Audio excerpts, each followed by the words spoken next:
This character build really began with the idea of I just wanted to be a character who used a shield and no weapon, so kind of a Captain America type vibe. Taking a look at the classes, there were a couple of different cool options we could have done, but what I decided to go with was a Redemption Paladin. Why? Because it really fits the theme of being both a defender and a bit of a pacifist as well.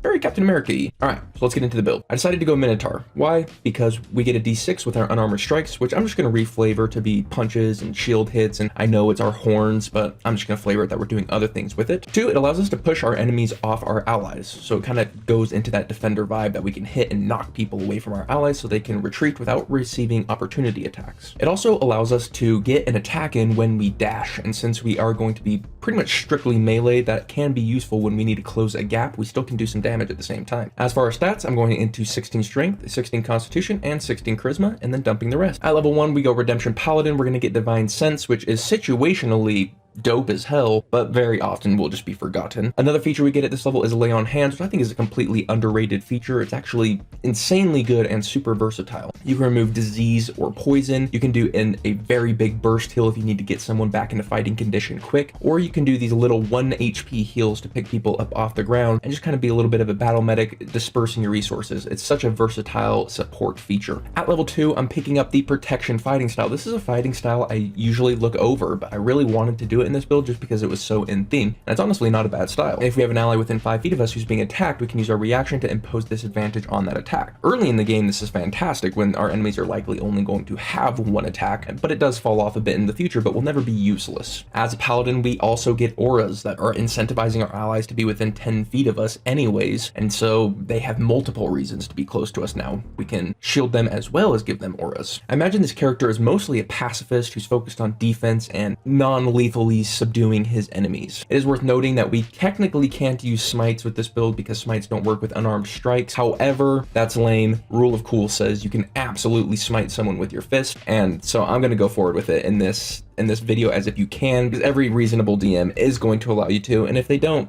they're kind of lame, not gonna lie. At level 3, we get Oath of Redemption and we get a Channel Divinity. Once per short rest, we can either be hella persuasive or we can attempt to reflect damage back at our enemies. I think that's awesome. Both are really good, but the reflecting damage back at our enemies, I think is the one I'm gonna focus on more. Imagine someone Finger of Deathing your ally and then you get to turn it around and do the same amount of damage back to them. Eye for an eye type thing. Totally redemption.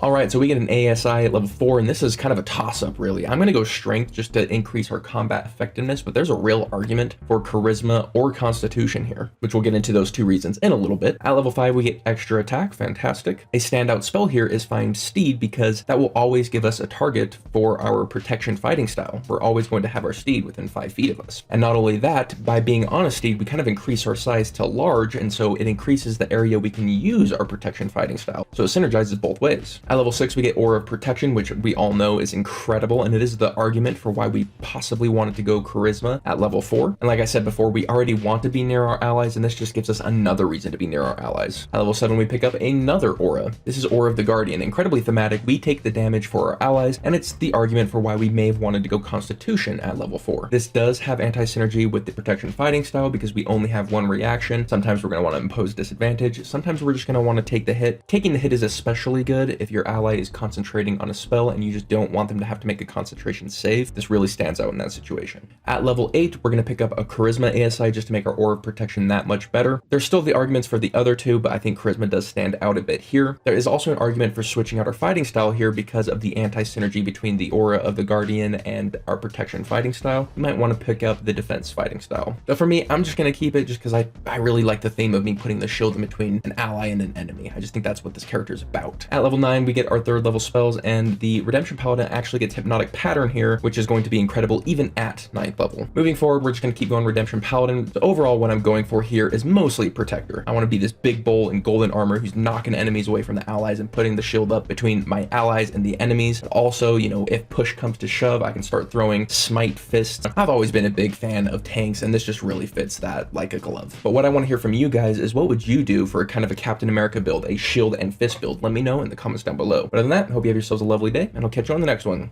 Later.